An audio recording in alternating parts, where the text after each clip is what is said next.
Bismillahirrahmanirrahim. Assalamualaikum warahmatullahi wabarakatuh. Alhamdulillahirrabbilalamin.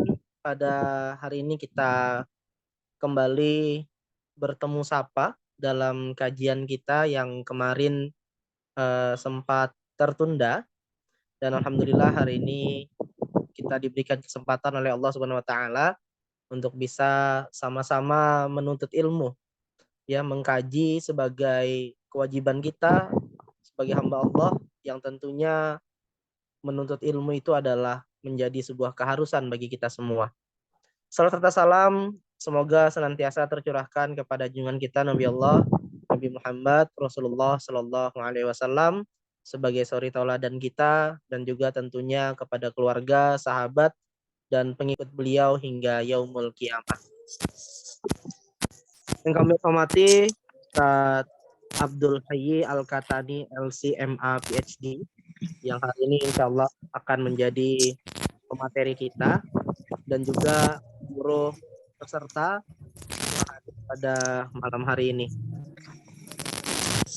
Sebelum saya memulai kajian kita, izinkan saya Allah yang menjadi moderator pada malam hari ini untuk membacakan biodata diri beliau. Nama beliau adalah Ustadz Abdul Hayy Al-Katani, LCMA PhD. Beliau lahir di Bekasi 26 Juli 1972. Kurang lebih usia beliau ini sudah setengah abad, ya, atau sudah 50 tahun. Alhamdulillah. Agama tentu saja Islam. Status beliau alhamdulillah sudah menikah dengan 4 orang anak, dan 1 sudah menghadap kepada Allah Subhanahu wa taala. Semoga ini bisa menjadi penyambut beliau nanti ketika di surga. Amin Allahumma amin. Alamat beliau di Jalan Kiai Haji Ilyas nomor 38 RT 7 Karet Kuningan, Setiabudi, Jakarta Selatan. Pendidikan formal beliau tahun 2008 sampai dengan 2015 di Faculty of Dar al-Ulum Universitas Kairo. Beliau mengambil Islamic Philosophy dengan judul disertasi beliau The Immorality of Soul Between Islamic Philosophers and Sufis Until the End of the 6th Century of Hijrah. Kemudian di tahun 1998 sampai 2005 beliau di Faculty of Dar al-Ulum di Cairo University. Beliau mengambil Islamic Philosophy juga dengan judul tesis beliau The Effort of At-Tabari Al-Qa'i Abi Al-Qasim Hibatullah, died in 418 Hijriah in the Islamic Creed. Kemudian tahun 1992 sampai 1996 beliau di Al-Azhar University di Kairo mengambil Arabic and Islamic Studies. 1989 sampai dengan 1991 beliau di Madrasah Aliyah At-Taqwa Bekasi. Kemudian 1986 sampai dengan 1988 beliau di Madrasah Sanawiyah At-Taqwa Bekasi. 1979 sampai dengan 1985 beliau di Madrasah Ibtidaiyah At-Taqwa Bekasi. Kemudian pengalaman bekerja beliau ini juga cukup banyak sekali, ya. Saya membacakan yang terkini. Beliau di MUI Pusat di divisi LPLH SDA, kemudian juga menjadi dosen di STAI At-Taqwa Bekasi. Beliau juga menjadi founder dan sekaligus direktur di Al-Katani Institute, dan masih banyak lainnya. Kemudian luar biasa juga beliau menjadi pemateri seminar, pembicara di berbagai macam ajang, menulis berbagai macam judul buku, baik dalam bahasa Indonesia dan juga bahasa-bahasa asingnya. Insya Allah beliau adalah seseorang yang sangat luar biasa dan tentunya ilmu yang beliau sampaikan nanti bisa bermanfaat bagi kita semua. Marilah kita membuka kajian kita pada malam hari ini dengan sama-sama mengawalinya dengan basmalah. Bismillahirrahmanirrahim. Kepada Ustadz kami persilahkan. Terima kasih. A'udzubillahi Bismillahirrahmanirrahim. Assalamualaikum warahmatullahi wabarakatuh. Waalaikumsalam. Alhamdulillah. Alhamdulillahirabbil alamin. Wassalatu wassalamu ala asyrofil anbiya'i wal mursalin sayyidina Muhammadin wa ala alihi wa sahbihi wa man tabi'ahum bi ihsan ila yaumil Rabbi shrah li sadri wa yassir li amri wa hlul 'uqdatam min lisani yafqahu qawli. Syukur alhamdulillah pada malam hari ini kita dipertemukan di dalam forum yang mulia ini, itu mengkaji ilmu pengetahuan. Terutama di sini kita akan mengkaji tentang masalah muamalat maliyah. Kita akan menggunakan kitab Al-Fiqh Islami wa Adilatuh. Buku ini, kitab ini saya sudah terjemahkan bersama rekan-rekan ya. Sudah terbit melalui Gema Insani semenjak beberapa tahun yang lalu, dan alhamdulillah ini sangat diterima dengan luas oleh masyarakat di Indonesia ya, karena memang di luar negeri pun ya buku ini adalah andalan untuk mengkaji masalah fikih, karena beliau punya kemampuan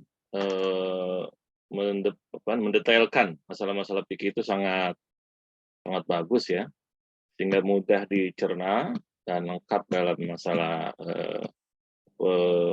penjelasannya ya, sampai kepada hal-hal yang sangat detail ya, spesifik. Masalah muamalat maliyah atau keuangan ini dijelaskan dalam kitab Al-Fiqh Islam ini adalah bagian dari masalah namanya teori-teori fikih ya, teori-teori yang berkaitan dengan aturan-aturan fikih. Jadi ini masuk di dalam sebelumnya kita kaji tentang ibadah ya, masalah kewajiban-kewajiban secara ini ya, kewajiban-kewajiban ibadah mahdho dan ibadah-ibadah lainnya. Nah, kemudian ini masalah teori-teori fikih ya, tentang apa? Tentang masalah hak, harta dan sebagainya. Ya, masalah transaksi dan sebagainya. Ini diterangkan secara mendetail oleh beliau ya. Ini saya share ya.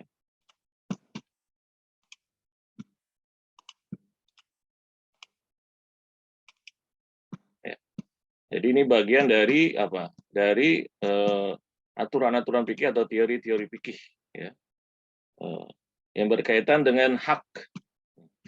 Nah, sebelumnya diterangkan tuh hak itu apa ya? Hak itu apa? Nah ini oleh beliau ini hak itu adalah apa?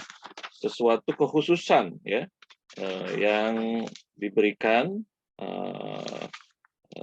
sesuatu yang melekat yang diberikan kepada suatu pihak ya, tentang sesuatu. Nah, seperti haknya orang orang tua ya, untuk mengasuh anak, kemudian hak untuk mengatur diri ya. Yang dalam masalah hak itu ada apa? Pertama, yang pemilik hak ya, kemudian apa yang dimiliki tersebut ya. Jadi ada pemiliknya dan ada objeknya ya, ada objeknya. Kemudian juga ada jenis-jenis hak. Ada hak yang sifatnya hak umum, itu hak Allah Subhanahu wa taala. Ada yang sifatnya hak manusiawi. Kemudian ada hak yang di dalamnya ada hak Allah dan hak manusia, ya. Hak Allah dan hak manusia. Seperti apa? Seperti masalah menjaga nasab. Nah, itu adalah hak manusia untuk kemuliaan manusia, tetapi juga di situ ada hak Allah. Kenapa? karena untuk menjaga keberlangsungan manusia ya sebagai makhluk ciptaan Allah agar dia bisa terjadi reproduksi secara normal sesuai yang diciptakan oleh Allah Subhanahu wa taala. Kemudian juga ada hak yang bisa digugurkan ya. Ada yang tidak bisa digugurkan. Yang tidak bisa digugurkan apa misalnya ya? Seperti hak istri untuk tinggal di rumah suami misalnya atau ya, Gundul kan? atau hak seorang pembeli untuk tidak perlu memilih, tidak perlu memilih atau melihat barang dagangannya. Ini tidak bisa digugurkan ya. Ada juga hak yang memang bisa digugurkan, bisa digugur atau dibiarkan gitu ya. Nah, seperti hak kisos misalnya. Jadi kita boleh menyerahkan kisos itu tidak jadi dah, ya. Tidak usah tidak dilaksanakan kisos itu, kita cukup bayar diat saja misalnya. Itu kan berarti hak kita gugurkan ya. Kemudian ada hak yang bisa diwarisi dan ada hak yang tidak diwarisi ya. Ada juga hak harta dan ada hak non harta. Ada juga hak yang sifatnya personal, ada hak yang sifatnya barang ya, bentuknya barang. Jadi ini secara lengkap dijelaskan tentang hak-hak ini. Nah, ketika kita bicara tentang harta, muamalat maliyah ini, maka ini adalah bagian tentang membicarakan bagaimana harta itu, ya, dijelaskan secara lengkap apa pengertian harta, ada pembagian jenis-jenis harta, ya, kemudian ada transaksinya, ada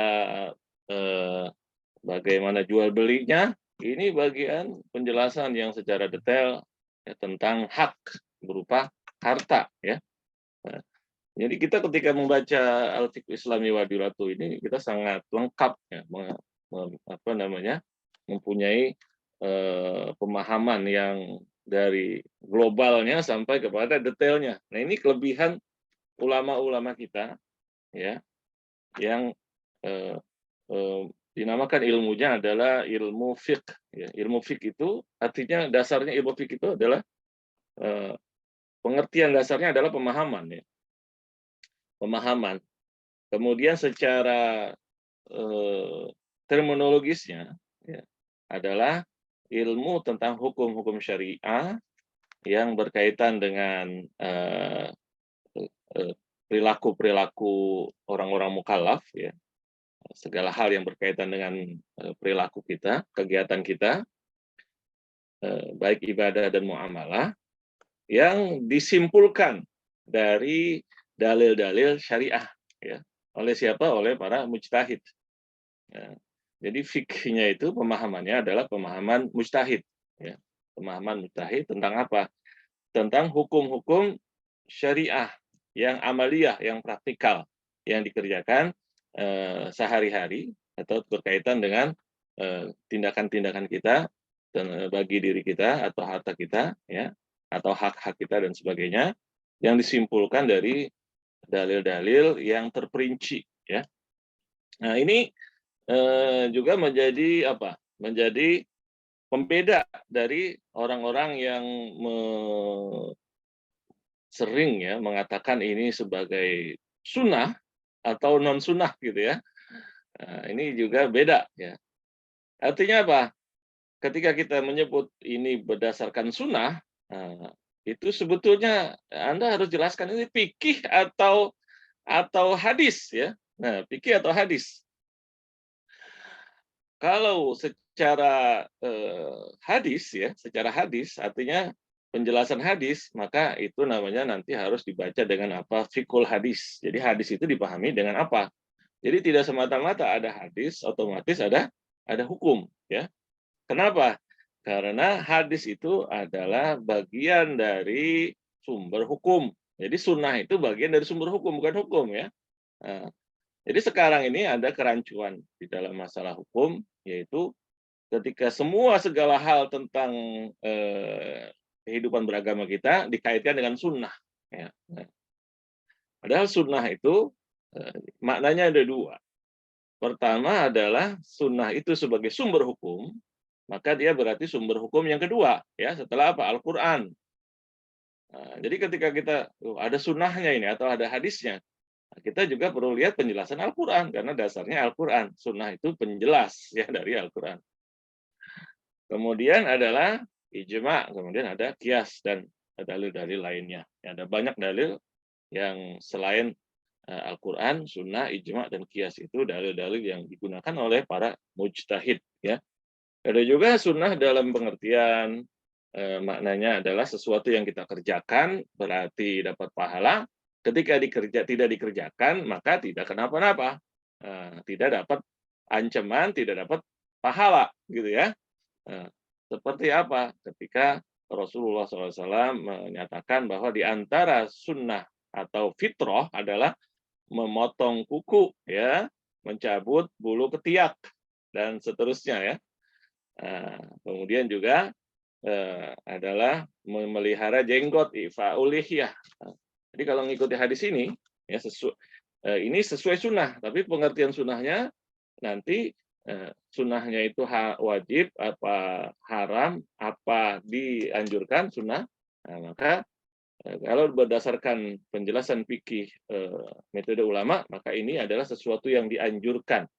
Yang ketika ditinggalkan tidak dapat dosa, ketika dikerjakan dapat pahala. Ya, ya, jadi fiqh ini, ya, adalah penjelasan secara ilmiah karena dia menjelaskan sesuai dengan metode ulama dengan melihat dalil-dalil dari Al-Quran, kemudian sunnah, kemudian ijma, qiyas, dan dalil-dalil lainnya yang digunakan oleh para ulama ketika menjelaskan masalah detail-detail perilaku kita sebagai orang beriman, ya. Ini yang dikompilasi menjadi kitab, namanya kitab fikih, ya. Menjadi kitab fikih, artinya kitab penjelasan para ulama. Maka ketika kita menjelaskan fikih, berarti, ya, fikih ini sifatnya apa? Sifatnya adalah zunun, atau sifatnya adalah sebagai khidmah dari ulama untuk kita dalam memahami perintah-perintah Al-Quran, Sunnah, Ijma, dan Qiyas, dan seterusnya. Nah, jadi sifatnya dia sebetulnya tidak apa, sebagai pilihan, ya, sebagai pilihan, tidak apa namanya, mengikat kita, ya, sebelum itu kemudian nanti dipakai dalam perundangan secara positivistik, ya, atau dalam pengadilan. Nah, jadi ini isinya semuanya adalah ijtihad, ya. Ijtihad, penjelasan, keterangan dari para ulama mujtahid, ya. Jadi dalam masalah fikih kita tidak boleh saling apa, saling menyalahkan selama itu diberikan oleh para ulama mujtahid, ya. Maka beda sekali dengan orang yang langsung menisbahkan kepada sunnah. Maka yang berbeda dengan sunnah atau keterangan Rasul berarti penyimpangan. Nah ini, ya, ini yang hilang ilmunya, ilmu fikih ini yang hilang sekarang ini kebanyakan. Nah, jadi orang ketika berbeda dengan yang dia jelaskan, seakan-akan dia melawan Rasulullah SAW. Kenapa? Karena semua penjelasan dia selalu dikaitkan itu sebagai sunnah Rasulullah SAW. Padahal bukan, ya. Padahal itu adalah pemahaman dia terhadap apa, satu riwayat dari Rasulullah SAW. Ya. Sementara riwayat dari Rasulullah SAW sendiri ada jenisnya macam-macam. Ada yang berupa perbuatan beliau, ada yang berupa perintah beliau, ada yang berupa persetujuan beliau, ya, atau ada berupa keterangan tentang apa, tentang diri beliau. Jadi itu pun beda-beda apa tingkatannya, ya, tingkatannya. Baik, sekarang kita berkaitan dengan masalah harta, ya. Jadi ini perlu dikasih penjelasan awal, ya, tentang masalah pengertian fikih ini. Kenapa? Karena ilmu ini mulai hilang, ya. Mulai hilang. Jadi orang gara-gara berkaitan dengan hukum Islam jadi bertengkar, ya, saling membid'ahkan gitu, ya. Ada dalam masalah fikih, dalam masalah hukum tidak ada istilah bid'ah sebetulnya. Bid'ah itu akidah awalnya, ya. Yaitu bid'ah Khawarij, bid'ah Mu'tazilah, bid'ah Syiah. Itu tiga. ulama dulu yang sebut bid'ah itu ahlu bid'ah adalah Khawarij, kemudian Mu'tazilah, kemudian Syiah. Kenapa mereka menjadi pihak yang bid'ah, yang sampai dolalah gitu ya? Karena mereka mengkafirkan umat Islam, kemudian tidak hanya mengkafirkan tapi memusuhi dan membunuh. Ya, Khawarij ini pertama mengkafirkan para sahabat yang telah bertahkim, kemudian memerangi dan ribuan orang, ya sampai ada yang mengatakan 6.000 orang, bayangin. Karena itu mereka dinamakan Muslim, ya Muslim, tapi apa? Bid'ah. Kenapa? Membuat aturan, membuat kesimpulan yang berbahaya sekali sampai ingin membunuh umat Islam. Nah, jadi Ahlus Sunnah tidak mengkafirkan mereka, tapi mereka mengkafirkan para sahabat. Tapi tetap Ahlus Sunnah tidak mengkafirkan mereka, cuma mengatakan mereka ini ahli bid'ah. Nah, ya. Ahli bid'ah. Kenapa? Karena telah mengkafirkan para sahabat Nabi dari Sayyidina Ali, Sayyidina Muawiyah, Sayyidina Abu Musa al-Asy'ari, kemudian Amr bin As dan lain-lainnya. Bayangkan. Ya. Kemudian ingin meratakan Madinah, mau diratakan. Karena kata Khawarij itu udah pada kafir tuh orang Madinah, kata mereka ya. Kemudian Mu'tazilah demikian juga. Mereka menilai umat Islam sudah syirik karena tidak mengatakan Al-Quran makhluk. Maka ingin diberesi umat Islam ini mau dibersihkan dari kalangan musyrik. Maka jadilah namanya fitnatu khalqil Quran. Ya. Kalau kita bilang Al-Quran bukan makhluk, maka musyrik gitu. Jadi yang pertama mengkafirkan, yang kedua memusyrikan. Ini adalah kelompok Mu'tazilah yang kemudian ditentang oleh Imam Ahmad bin Hanbal dengan mengatakan ya Al-Quran bukan makhluk. Karena di dalam Al-Quran ada ayat ala lahul khalqu wal amru. Yaitu bagi Allah itu ada al-khalqu, ciptaan, kemudian al-amru, perintah. Nah, Al-Quran ini bukan bagian dari al-khalqu, tetapi al-amru. Ya. Nah, ini akhirnya goyahlah Mu'tazilah ini, dan habis nanti oleh siapa? Imam Abul Hasan al-Asy'ari dengan ilmu konsep akidah beliau. Ya. Kemudian yang ketiga Syiah, yang juga mengkafirkan umat Islam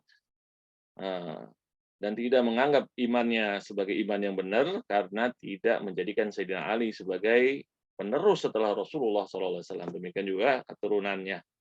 Maka ya ahli bid'ah yang pertama yang sebenarnya di dalam Islam adalah 3, yaitu Khawarij, kemudian Mu'tazilah, kemudian Syiah. Itulah ya. Dan ulama ketika jangan dekati ahlu bid'ah, lah mereka ini ya, karena kalau dekat-dekat terpengaruh mereka jadi bahaya ya. Jadi mengkafirkan sesama muslim. Sementara dalam masalah muamalah, sementara dalam masalah ibadah yang ada adalah apa? Adalah perkara ikhtilaf ya, perkara ikhtilaf. Nah, karena itu fikih itu istilahnya adalah ikhtilaf. Jadi masing-masing para ulama menjelaskan apa? Pemahamannya. Tapi bukan asal ulama, bukan asal bicara. Nah, ini juga melalui proses namanya proses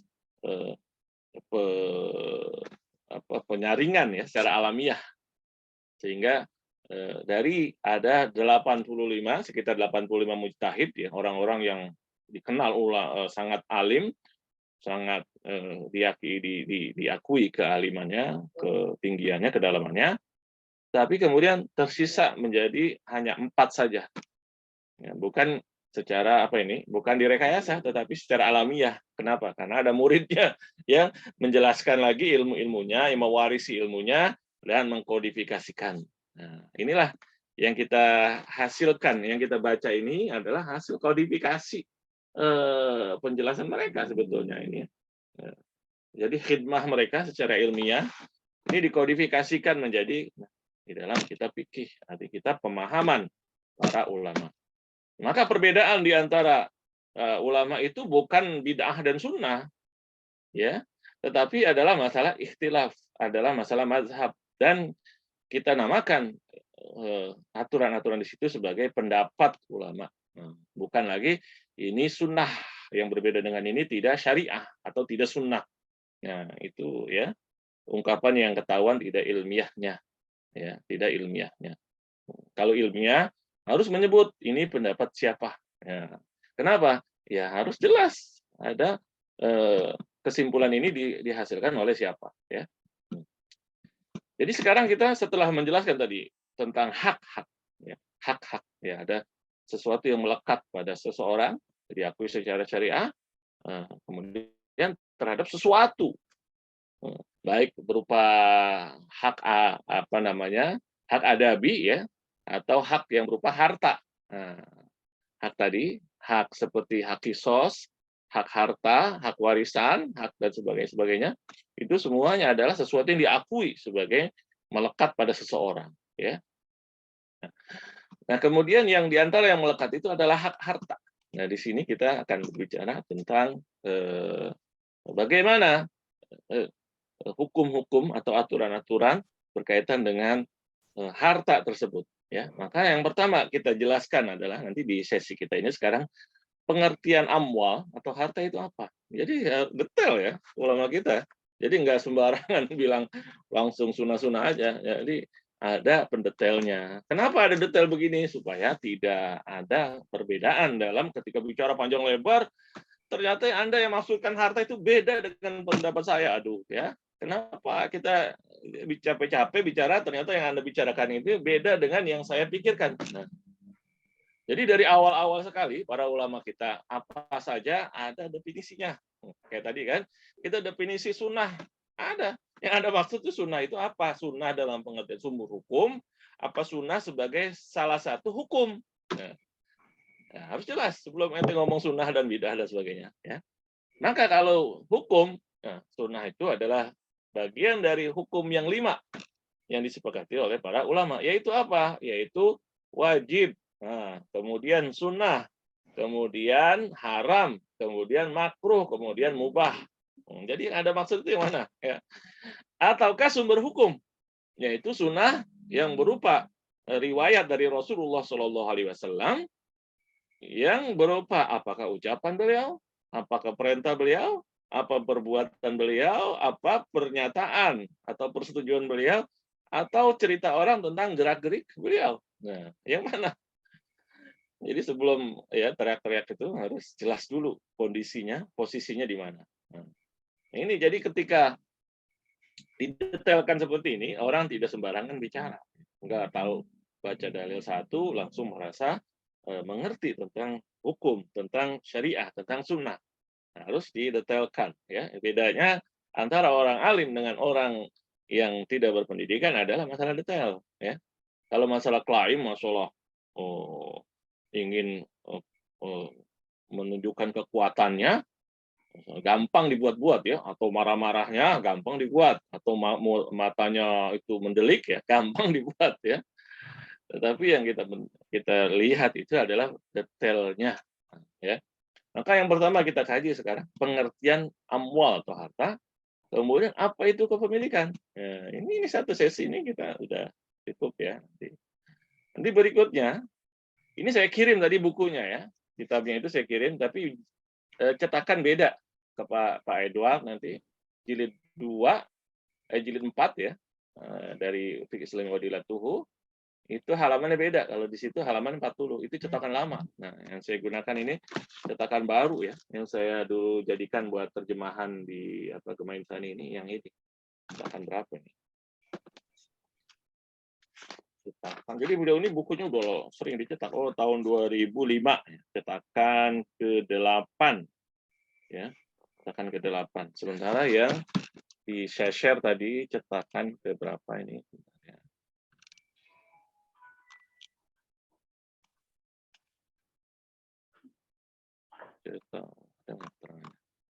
Cetakan kedua tahun 1985. Wah, ya. Ini 2005, ini 85 ya. Berarti 20 tahun bedanya itu ya. Dan itu letak halamannya beda karena ada penambahan-penambahan. Jadi ini yang saya pakai ini 20 tahun kemudian dicetak ulang karena memang banyak peminatnya ya di seluruh dunia Islam. Baik, kita lanjutkan ya. Yang kedua, nanti sesi kedua kita kaji tentang apa? Ini halamannya nanti ya disesuaikan aja ya. Nah, ini cetakan baru 2005 ini semua yang saya pakai sekarang, saya baca. Nanti ini isinya terbagi kepada jilid 4 sama jilid 5 ya. Jadi sesi kedua nanti bukan bulan depan berarti ya. teori tentang akad transaksi, kemudian akad apa saja, kemudian teori tentang fasah, apa itu akad itu batal atau tidak. Ya. Kemudian yang ketiga, akad dan transaksi finansial. Nah, apa saja itu ya. Ini jilid 5 sudah. Nanti jilid 5 ini kemudian juga ada namanya anwa al-bai al-fasid. Jenis jual beli yang tidak sah. Ya, kita kaji di sini. Kemudian yang sesi kelima, khiyarat atau pilihan dalam transaksi. Jadi banyak sekali ini khiyarat ya. Nah, kemudian sesi 6, anwaul buyu atau jenis jual beli. Ini pun betulnya masih panjang lagi ya. Nah, itu kalau pikir itu kalau kita turutin itu wah, ya panjang. Ya, antik ya. Ini semua adalah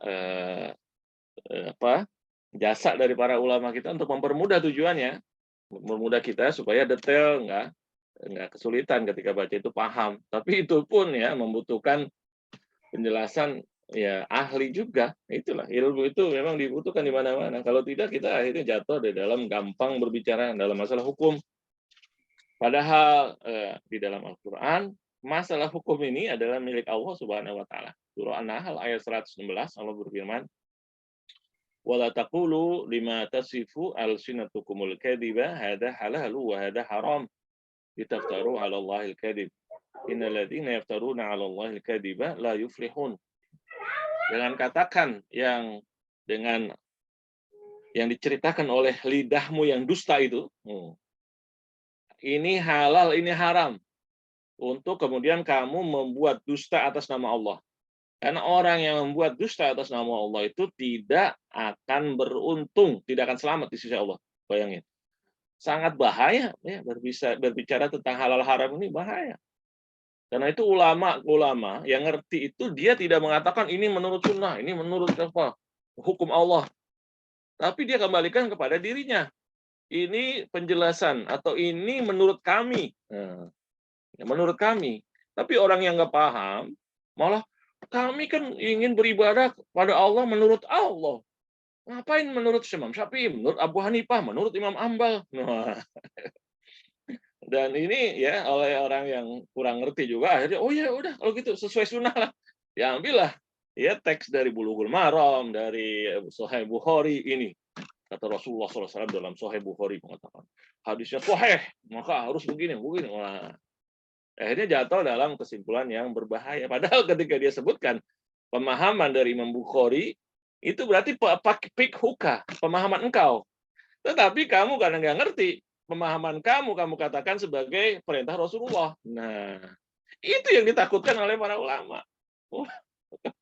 Ulama itu takut menyebut itu sebagai apa? Yang dia pahami itu sebagai benar-benar perintah Rasulullah. Maka mereka katakan menurut penelitian kami, yang kalau mazhab Hanafi misalnya inda ashabina menurut teman-teman kami atau menurut kajian teman-teman kami maksudnya apa? Imam Abu Hanifah dan murid-muridnya hasil diskusi kami ini adalah begini. Nah, ini adalah begini. Nah, gitu ya. Supaya apa? Supaya terhindar dari ayat kena diktum atau ya apa namanya itu kena ya, jatuh vonis ya yang dipasang oleh ayat tadi surah An-Nahl ayat 116. Nah, kena delik ya namanya kena delik. Jadi caranya ulama begitu menghindari kena delik ayat An-Nahl 116 adalah selalu mengatakan ini menurut ulama-ulama kami. Nah, maka ketika seperti itu berarti kita tidak bukan memfinalkan ya, tidak memfinalkan bahwa ini adalah hukum Islam yang baku, bukan, ini adalah hasil penelitian kami gitu ya. Yang menurut kami benar, tapi bisa salah. Bisa saja ya. Dan kenapa kami tidak ambil mazhab yang lain? Karena menurut kami tidak tepat atau salah pendapatnya, tapi bisa saja benar. Maka berikutnya kami serahkan kepada umat. Nah, mana yang mau diambil? Gitu ya. Jadi kelasnya Pak Imam Syafi'i aja tidak ngotot. Nah, beda dengan orang yang sekarang kalau bicara hukum itu melotot matanya, ya. Berasa itu membela sunnah Rasulullah SAW. Ya. Nah, ya, ini yang harus kita pahami sebelum bicara lebih jauh. Maka harta ini ya ketika kita bicara muamalah maliyah atau transaksi harta harus dijelaskan tuh harta itu apa. Jadi definisi harta apa? Jadi harta itu secara bahasa adalah semua yang dimiliki atau yang dipegang ya atau dikuasai oleh manusia secara faktual, baik materinya atau manfaatnya. Seperti dahab, emas, perak, hewan, tumbuhan, ataukah manfaat seperti apa? Mengendarai ya. Karuku mengendarai atau pakaian kita pakai kan. Kemudian sukna kita tempati. Nah, sedangkan yang tidak dipegang oleh manusia, tidak bisa dikuasai oleh manusia, tidak bisa dinamakan harta seperti menurut bahasa seperti apa? Seperti burung yang sedang terbang atau ikan di air ya atau pohonan di dalam hutan ataupun benda-benda emas dan perak atau benda logam berharga di dalam bumi. Nah, di dalam bumi. Jadi yang belum dipegang manusia berarti tidak bisa ditransaksikan gitu ya. Jadi yang nanti kita boleh transaksikan adalah yang betul-betul dipegang. Maka kita ketika ikan masih di air tidak boleh kita jual beli ikan. Kenapa? Itu ya belum benar-benar dipegang. Demikian juga pohon yang masih di hutan ya, saya jual pohon yang di sana. Kita belum ketahuan yang mana gitu kan. Atau juga silakan beli ya. Ada bahan tambang yang ada di dalam tanah saya nih. Nah, itu juga belum boleh ditransaksikan karena belum jelas gitu ya. Jadi maksudnya di situ. Jadi belum dianggap harta sampai betul-betul dikuasai. Nah, menurut mazhab Hanafi, harta itu adalah segala sesuatu yang mungkin dikuasai atau dipegang gitu ya, dan bisa dimanfaatkan biasanya kata beliau. Nah, ini definisinya ya penting ya. Definisi ini penting nanti ketahuan. Jadi semua itu harus definisi dulu. Nah, definisi dulu ya sebelum kita ngomong lebih jauh. Maka menurut mazhab Hanafi ini yang dinamakan harta itu harus pertama harus bisa dikuasai, dipegang atau dimiliki ya.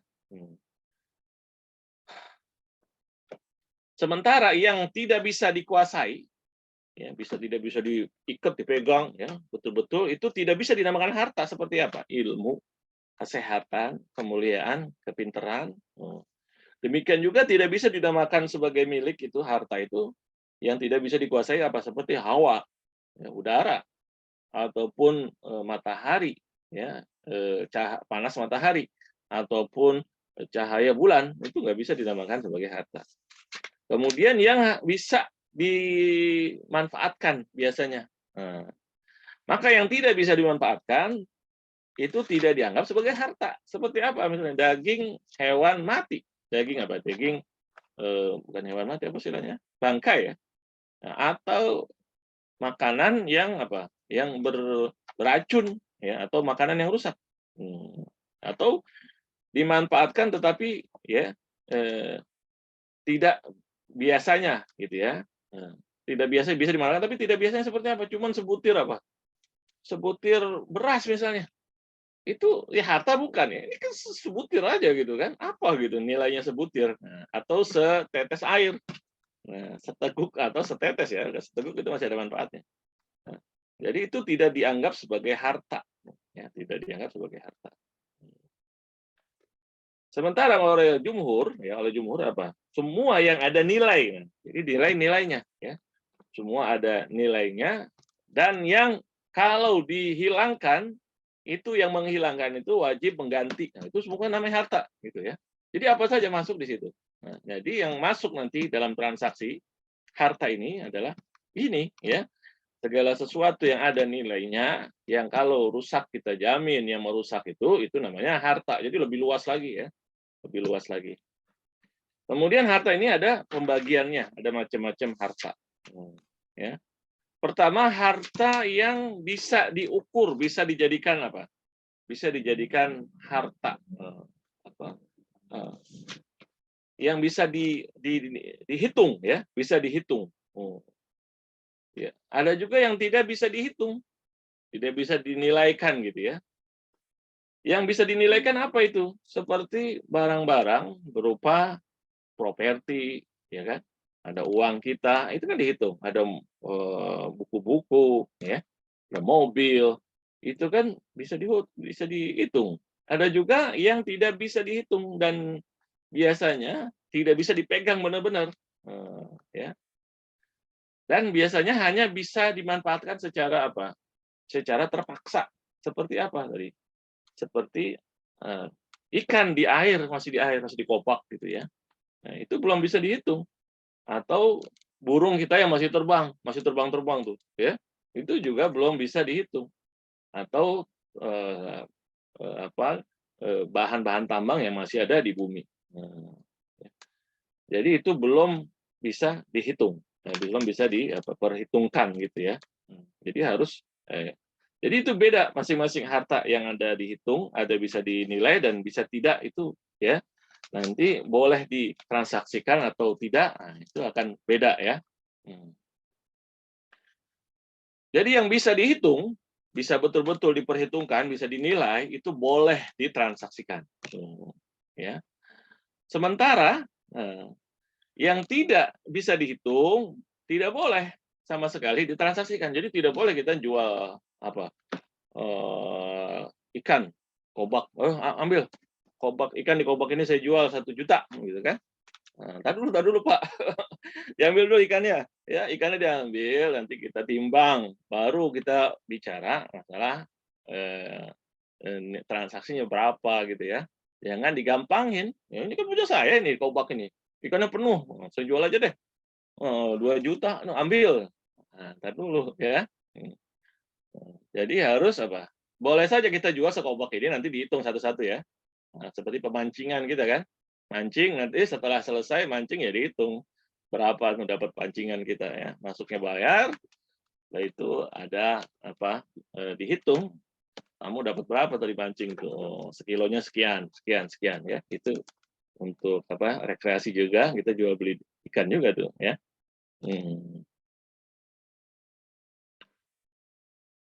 Ya. Demikian juga seperti apa? Menjual minuman keras ya atau babi itu nggak bisa dijual belikan. Kenapa? Karena nggak bisa dinilai, nggak bisa ada nilainya bagi kita. Ya. Jadi itu nggak sah karena itu nggak ada nilainya atau nggak boleh diperjualbelikan. Kemudian ya kalau kita menghilangkan harta orang yang bisa dihitung tadi, nah, maka kita harus tanggung itu ya, harus bayar nilainya atau ganti sama seperti dia. Ya.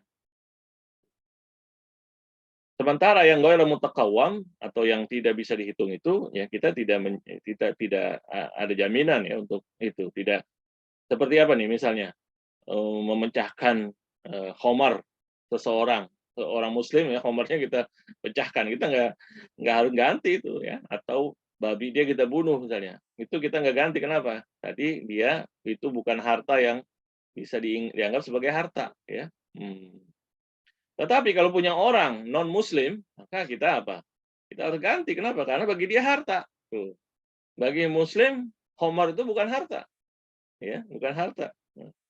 Jadi berarti kita kalau menyerang atau ada anggota dulu ya yang organisasi itu yang memecahkan minuman keras, nah itu juga harus dilihat-lihat juga yang jual ini muslim nih. Maka kita apa? Kita pecahkan saja boleh ya. Berarti ya secara hukum nanti hukum hukum di sini ya lain lagi ya. Maksudnya secara agama gitu boleh kita hilangkan gitu ya.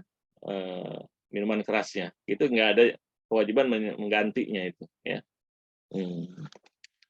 Kemudian yang kedua ada harta yang berupa harta namanya properti ya tidak bergerak, ada harta yang bergerak. Ya, jadi yang bergerak apa? Yang bisa digerakkan gitu ya, dipindahkan dari satu tempat ke tempat lain. Baik bentuknya sama seperti awal ataupun berubah bentuknya. Ini termasuk apa? Uang, atau barang dagangan, atau hewan, atau hal-hal yang bisa ditimbang. Itu segala sesuatu yang itu namanya harta yang bisa dipindahkan. Sementara al-aqar ya, itu yang tidak bisa dipindahkan. Itu properti ya. Seperti rumah ataupun tanah, nggak bisa. Tanah kita pindahkan. Kalau kita pindahkan ya jual dulu, baru beli tempat lain, gitu, ya. Jadi ini nanti ya aturan-aturan ini juga berkaitan dengan ini ya. Apa saja yang bisa ditransaksikan atau bagaimana transaksinya? Nah, ada detailnya lagi ya. Ada detailnya lagi. Ya. Seperti masalah apa syub'ah atau bai'ul wafa atau wakaf. Nah, atau harta orang yang dapat wasiat ya menjual harta yang anak yang di bawah tanggungannya. Nah, bagaimana hukumnya itu? Itu ada kaitannya itu semua tentang itu. Jadi asyub'ah misalnya orang yang nempel barangnya atau rumahnya, tanahnya dengan kita, itu dia namanya punya hak syuf'ah ya. Kalau mau jual bilang-bilang dulu ke saya ya. Kenapa? Ya karena berkaitan dengan saya ini. Nanti kalau kamu jual buat tempat hiburan bahaya nih saya. Maka yang tetangganya itu ya namanya punya hak syuf'ah.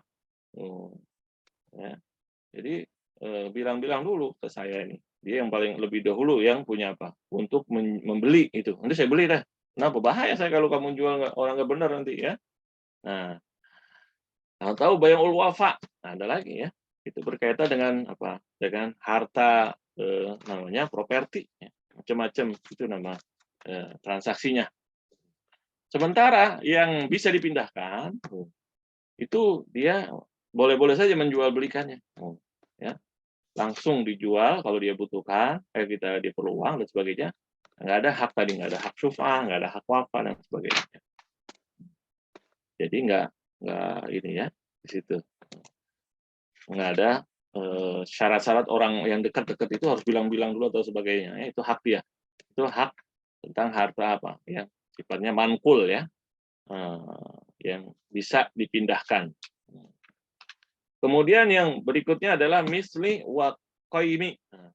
Ya, misli wa qaimi juga ada juga dibeda-bedakan itu. Yaitu apa?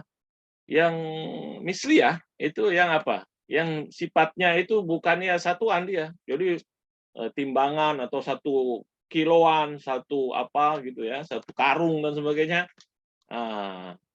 Jadi bisa dalam timbangan, ukuran dan sebagainya ya. Ada juga yang bentuknya ya barangnya satu-satu itu beda-beda gitu ya, beda-beda. Nah, itu nanti beda ketika dalam transaksi ya. Transaksi.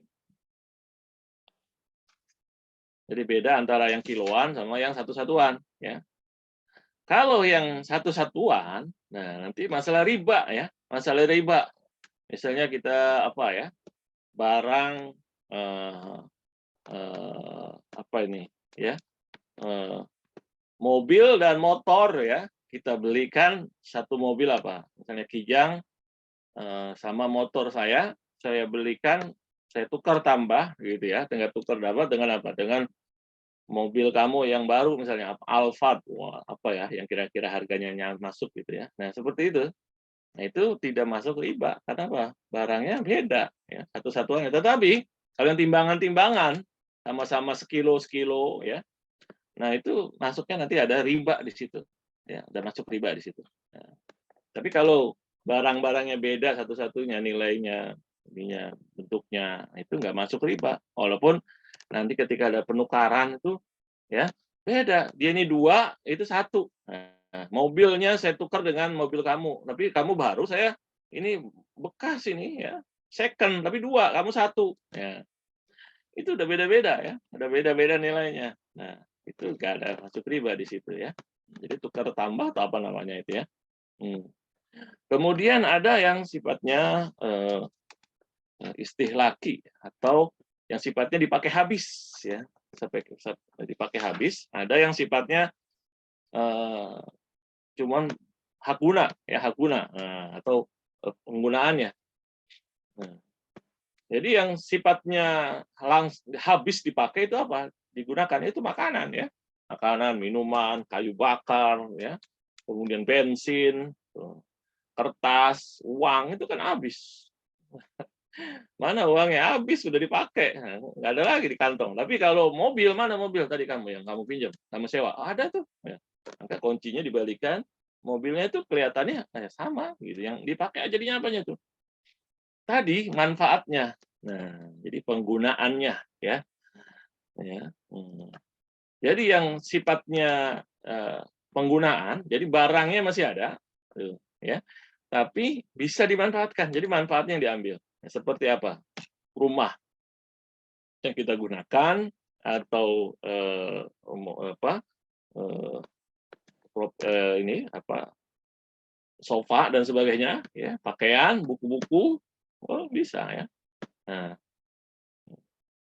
itu ya transaksinya adalah nanti adalah pinjam meminjam, ya, pinjam meminjam, sewa menyewa. Nah, kalau yang habis transaksinya apa? Beli, ya. Masa saya nyewa makanan? Makanannya mana yang kamu sewa tadi makanan saya? Udah masuk perut. Bukan sewa namanya, itu beli, ya, beli. Nah, jadi nanti beda transaksinya, ya. Yang satu bisa sewa menyewa, satu lagi namanya beli putus, ya, beli putus. Nah, jadi jenis transaksinya beda, ya. Kemudian berikutnya apa? Ini ya, kita lanjut. Kepemilikan, ya. Nah, sekarang makna pemilikan apa nih? Kepemilikan itu alaqah bainal insan wal mal. Jadi hubungan antar kepemilikan itu, ya, minum dulu deh. Bismillahirrahmanirrahim.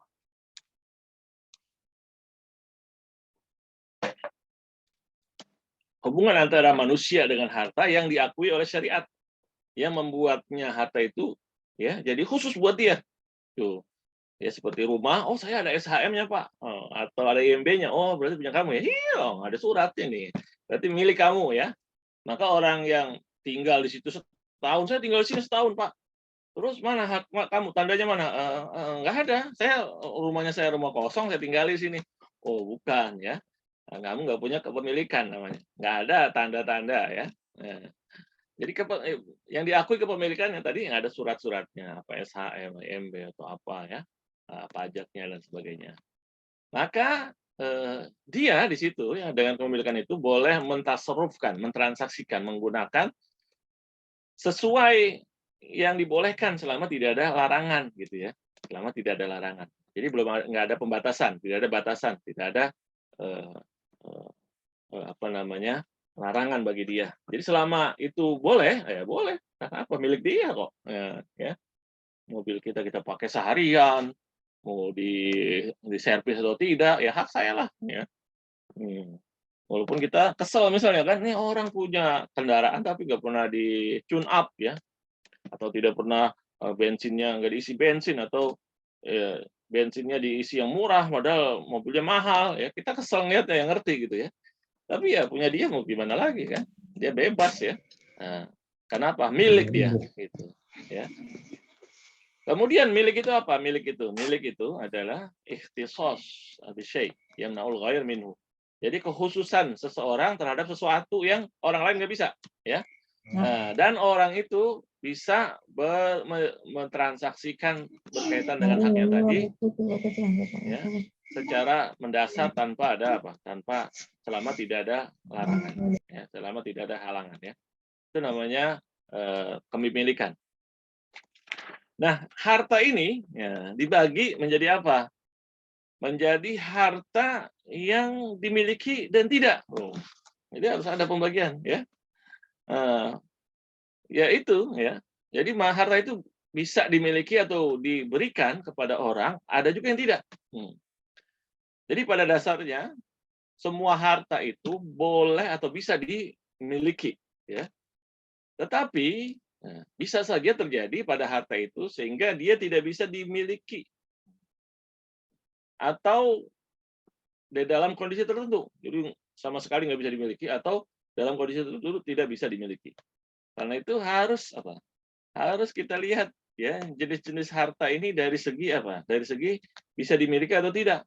Nah, nanti larinya kemana? Nah, bisa ditransaksikan nggak gitu kan? Oh, kalau misalnya saya jual matahari nih depan rumah saya, boleh nggak tuh? Matahari nggak bisa dijual ya, cahaya matahari. Tapi kalau nanti dijadikan diambil dengan apa? Dengan solar cell itu, ya, dia jadi listrik, maka listriknya bisa kita jual. Nah, beda kan?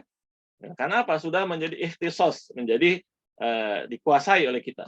Padahal dasarnya itu dari cahaya matahari. Nah, ya, ini sudah masuk tadi dalam teorinya Imam Abu Hanifah tadi kan, yang bisa dipegang, bisa dikendalikan. Tadi sebelumnya matahari milik umum, tetapi karena sudah menjadi energi listrik, ya, dengan solar cell saya, maka bisa terjadi transaksi. Kita nanti kalau kita pasang solar cell di atas rumah, maka boleh disambungkan ke jaringan listrik kita, ya. Maka nanti ada pemerintah diharuskan membeli itu. Jadi hasil kita dimasukkan ke pemerintah, ke sistem PLN, itu nanti dihitung sebagai penjualan kita, ya. Akan mengurangi apa? Mengurangi tagihan listrik kita, karena ya sebagian itu kita jual ke dia. Atau kita pasang apa? Power bank ya. Ada yang katanya bikin power bank sekarang. Power bank besar-besaran. Nah, jadi seharian itu kita pasang solar cell, kita tinggal kemana-mana, solar cell itu mengambil cahaya listrik, mengubahnya menjadi listrik. Ya. Kemudian disimpan di power bank. Maka malam ini ya cahaya ini yang kita pakai ini semua dari misalnya dari power bank. Nah, maka berarti kita nggak perlu lagi PLN. Nah, gitu. Jadi yang pertama, ya, ada sesuatu yang tidak bisa diberikan kepemilikannya atau dimiliki sama sekali. Ada. Ya. Ada juga sesuatu yang bisa dimiliki dengan apa? Dengan landasan syariat. Ya, ada legalitasnya. Ya. Ada juga yang boleh dimiliki dan boleh diberikan kepemilikan itu kepada yang lain tanpa ada ikatan sama sekali. Wah, itu apa? Yang kedua, yang tadi, yang selain dua tadi ya. Selain dua tadi, maka itu boleh kita, nah, bebas, nah, gitu ya. Nah, itu ya.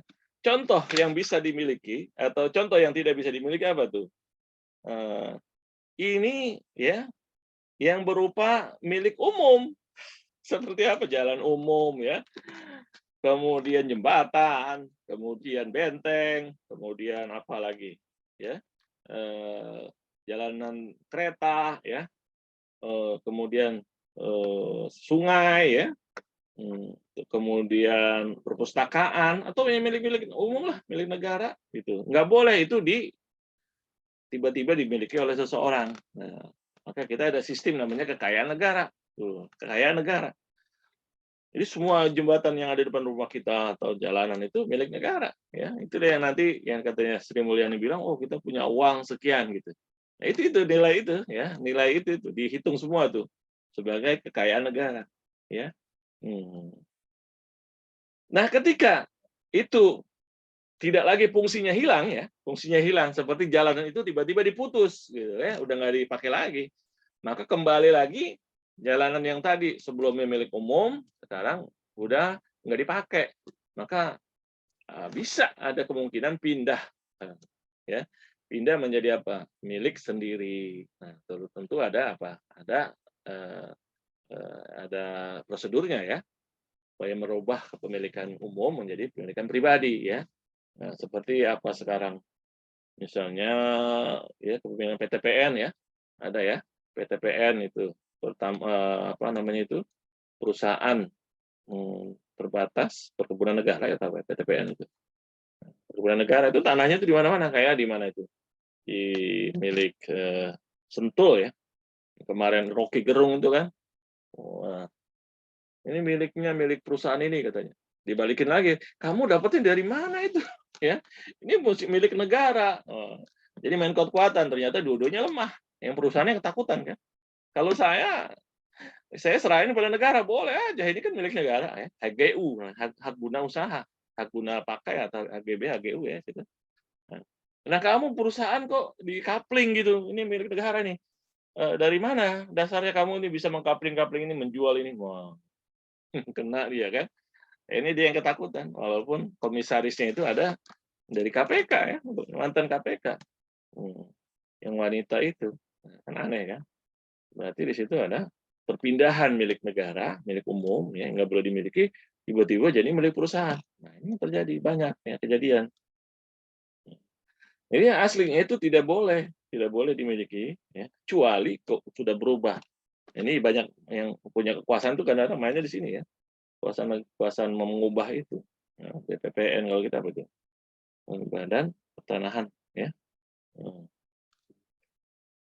Kemudian yang bisa berubah, yang hanya bisa berubah dengan apa? Dengan landasan syariat.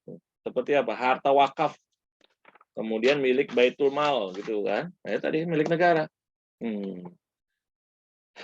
Nah, harta wakaf itu tidak boleh diperjualbelikan, juga tidak boleh dikasih orang kecuali kecuali kalau sudah misalnya bangunan runtuh. Kan wakafnya ini kan buat rumah anak yatim, tapi sekarang rumahnya udah runtuh. Bagaimana nih? Oh, berarti puing-puingnya dikemanain ini? Apakah nggak boleh dibangun? Tuh. Ataukah dibersihkan? Nah, dibersihkan, keluar dana ya, dibiarkan berarti sia-sia tanahnya. Maka cara yang paling Yang paling untung gitu ya. Sisa-sisa tadi, puing-puing tadi dicari orang yang mau menggunakan, kemudian diambil itu supaya tanahnya bersih, bisa kita bangun lagi. Nah, maka transaksi terhadap sisa-sisa bangunan wakaf itu menjadi boleh. Kenapa? Ya, karena untuk menggunakan lebih baik. Kalau dibiarkan jadi nggak ada gunanya. Tetapi dengan mahkamah, ya, harus dengan izin dari kalau kita mungkin ya Kemenak kalau tidak salah itu ya, harus ada izin begitu kalau sudah namanya wakaf gitu ya, nggak sembarangan juga. Demikian juga milik Baitul Mal, kalau kita tadi kekayaan negara ya, kekayaan negara. Jadi harta negara itu sama seperti anak yatim, harta anak yatim ya. Pemerintah itu seperti apa? Seperti pemegang wasiat anak yatim. Jadi kita ini anak yatim ya. Warga negara itu anak yatim ya. Jadi bapak kita itu pemerintah. Nah, pemerintah itu nggak sembarangan jual beli, itu kecuali ya ada kepentingan yang memang sangat mendesak atau karena maslahat. Nah, ya ada kekayaan negara yang mau dilepas, ada kan? Ada itu lelang-lelang itu. Nah, misalnya bekas inventaris mobil-mobil inventaris itu kan ada dijual belikan. Kenapa? Karena udah habis masa pakainya. Kalau dijual itu masih ada harganya. Kalau disimpan kita harus keluar maintenance ya. Kemudian nyimpennya. Kemudian banyak lah ya. Mungkin terbaik apa? Jual. Nah, maka jadilah barang-barang itu inventaris itu boleh dilelang. Maka banyak itu ada lelang koid atau goid ya, ada lelang barang-barang tadi ya. Kenapa? Karena lelang itu yang paling maslahat. Nah, lelang itu selesai urusan tadi ngurusin barang-barang bekas tadi, sambil kita negara dapat uang gitu ya. Nah, kalau yang nakal-nakal yang masih layak seharusnya nggak boleh dilelang. Nah, itu lain lagi, itu tanggung dosanya. Yang penting ya perubahan kepemilikannya caranya seperti itu boleh kalau memang ada masalah. Sementara yang lain, nah yang bukan itu, maka bebas. Seperti kita nih, yang dari warisan, yang jual beli, yang apa, bebas selama nggak ada nggak punya orang gitu kan. Ya, itu jenis-jenisnya. Nanti akan mempengaruhi transaksinya ya. Kemudian jenis milik. Jenis milik itu ada yang bentuknya sempurna atau yang kurang. Ya. Seperti apa itu? Milik tam itu kepemilikan yang barangnya itu pas itu dia ya, itu milik kutam itu. Jadi barangnya, bendanya sama manfaatnya, dua-duanya milik kita misalnya. Nah, jadi nggak tergantung sama waktu atau kondisi tertentu gitu ya. Pokoknya itu udah milik kita gitu, nggak bisa dihilangkan. Kalau diambil sama orang berarti ya dosa dia atau dia kriminal gitu kan, merebut ya. Nah, merebut harta itu. Baik, ya. Ini sampai jam berapa nih kita nih? Jatah waktu bicaranya nih. Pada bosan lagi. 5 Ini menit. 5 menit lagi. Oh, Ya, ini. karena di waktu Indonesia bagian tengah sudah pukul 22:06. 2,6 ya. Terus saya sih ya memang biasa ngobrol ya. Jadi nyantai gitu kan. Cuma yang dengerin kan ngantuk kan nih. Tadi tinggal tidur lagi kan. Nah ya, jadi ada milk utang gitu ya. Kita barangnya kita pegang, manfaatnya juga. Kalau itu sih nyantai kita. Nah, orang yang menggunakan itu, yang ngambil, nggak bilang-bilang, itu bisa kena ya. Artinya dia bisa ganti atau kita kriminalkan ya. Nah, itu pencuri itu kan ngambil milik kita. Gitu. Ada juga milkun nakis. Ya, kepemilikannya itu nggak sempurna. Nah, seperti apa? Hanya barangnya aja atau manfaatnya saja. Seperti apa? Ya aku tuh udah sewain. Mau rumah kamu mana? Itu rumah saya, tapi udah disewain sama orang itu setahun. Maka kita cuma punya apa?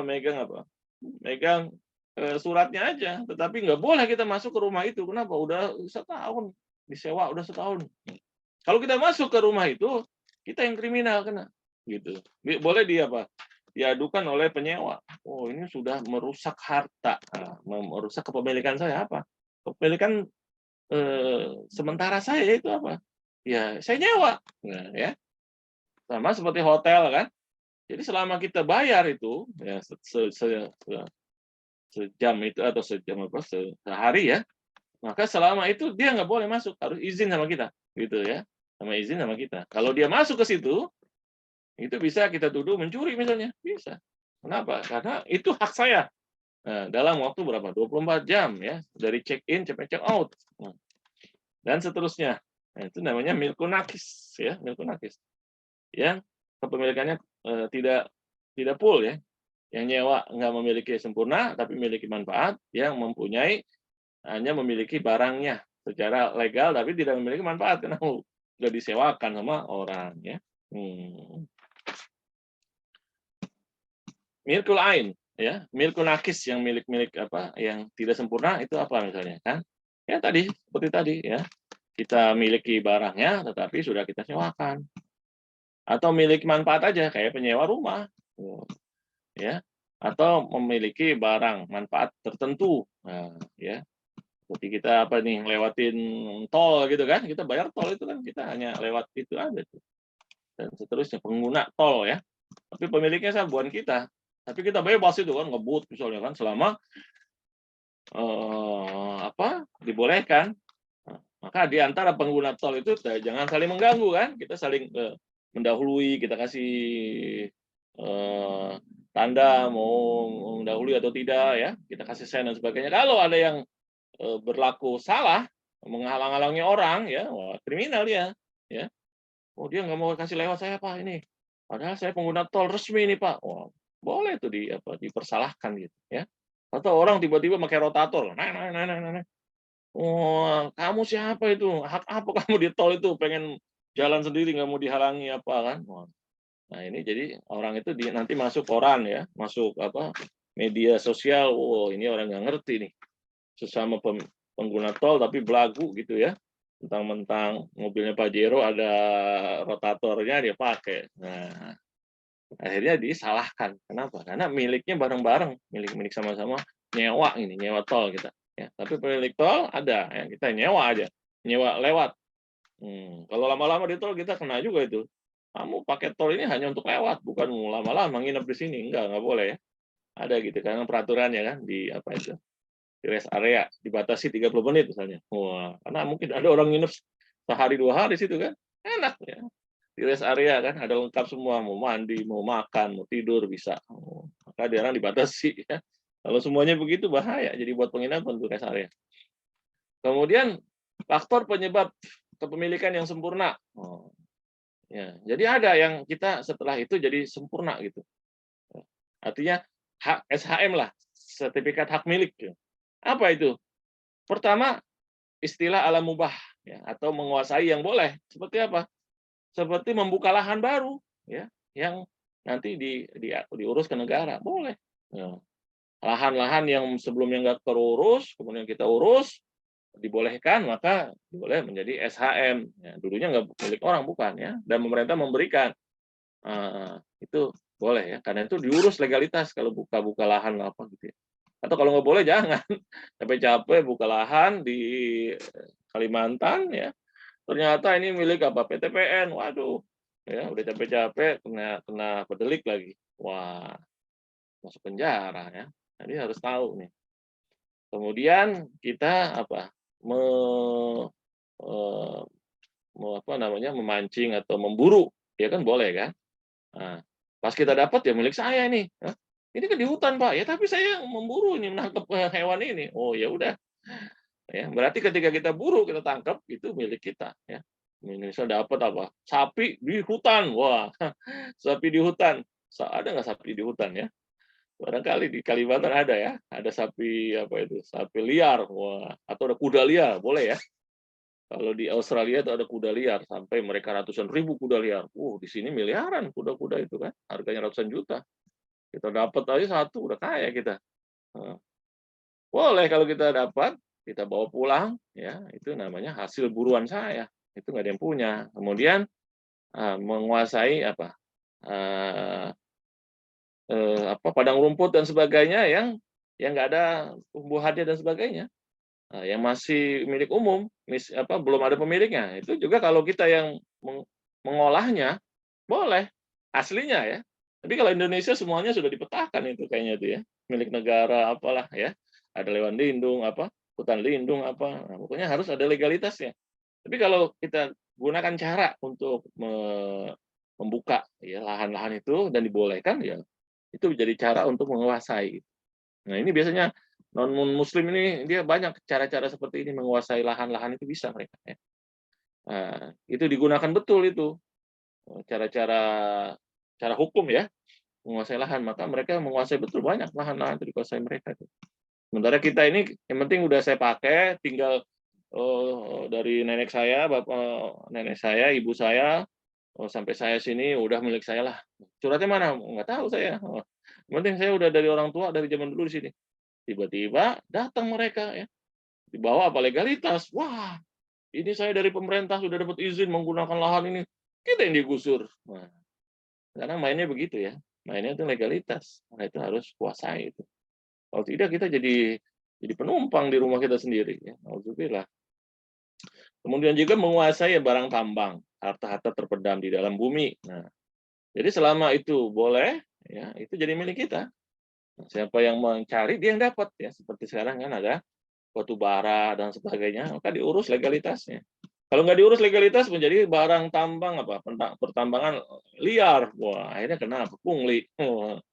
Ya gara-gara apa? Kita nggak bilang, kita nggak ngurus izin. Dikuasai mereka itu perizinannya apanya. Waduh ya, sudah ada mafianya. Nauzubillah min dzalik ya.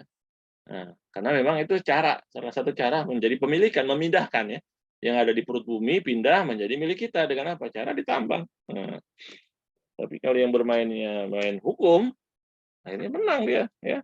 Yang ada di tanah kita, di bawah kaki kita, dia bisa kuasai dengan izin-izin pertambangan tadi.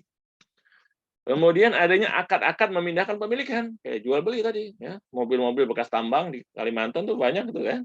Ada katanya mobil-mobil istimewa, wah, ada Hilux ya, ada apa lagi tuh Mitsubishi Chevrolet Ranger, wah, banyak itu yang buat pertambangan. Itu secara fisik itu menarik ya, mobil-mobil hebat itu. Maka kalau kita beli jadi milik kita, tetapi kalau kerusakan tanggung sendiri ya.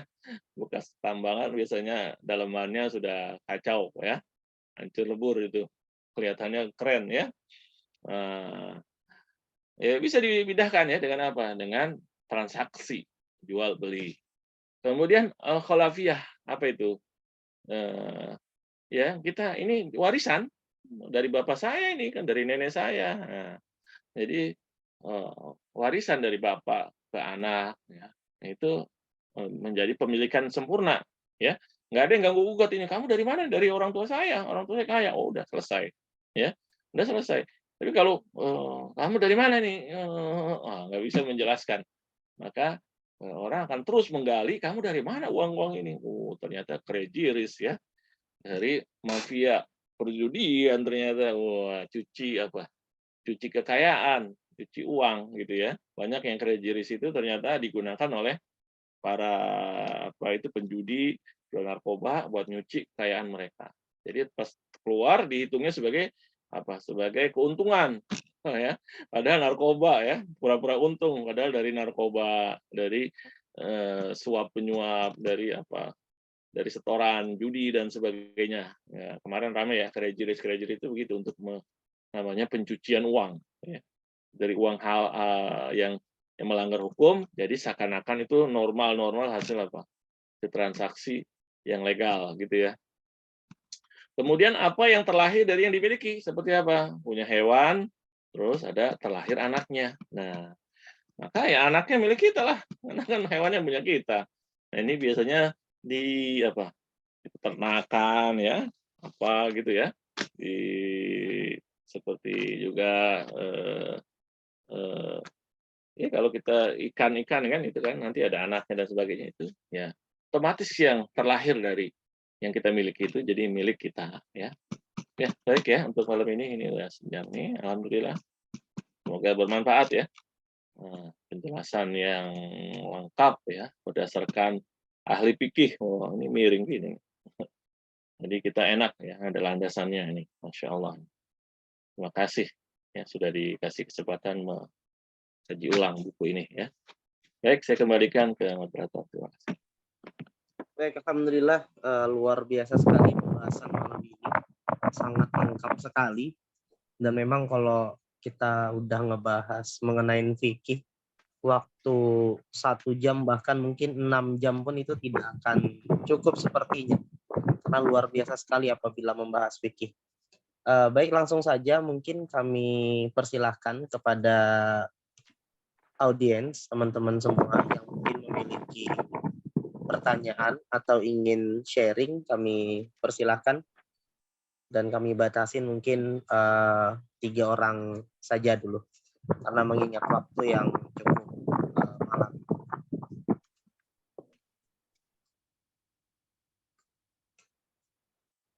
Silahkan mungkin bisa lewat chat atau menggunakan fitur raise hand.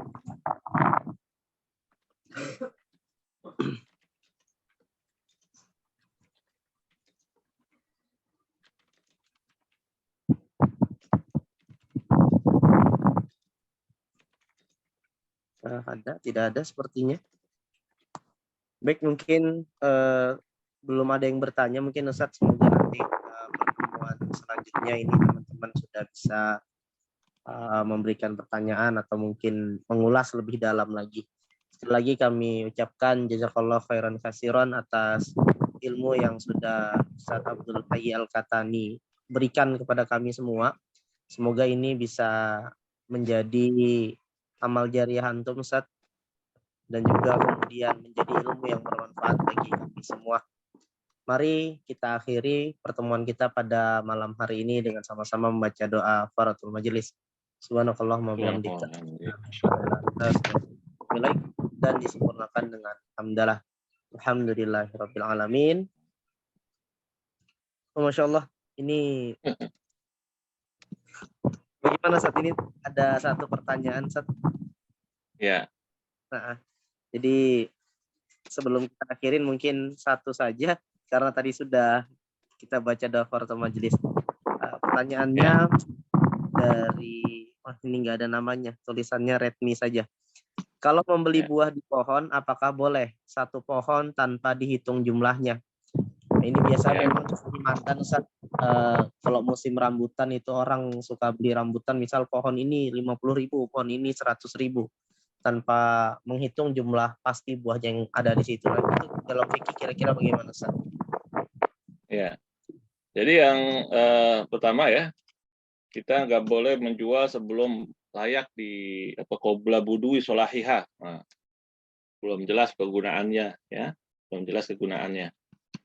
Kemudian tadi yang belum dimiliki ya, belum dimiliki. Nah, kalau masih di pohon itu masih ada kemungkinan-kemungkinan, maka berarti di situ ya cukup berbahaya sebetulnya ya. menjual apa namanya jual yang harus di pohon sepohon gitu kan. Tinggal apa namanya nanti para ulama ada nggak yang ini ya yang berbeda pendapat lagi. Jadi kalau berdasarkan keterangan tadi tidak dibolehkan ya, tidak dibolehkan.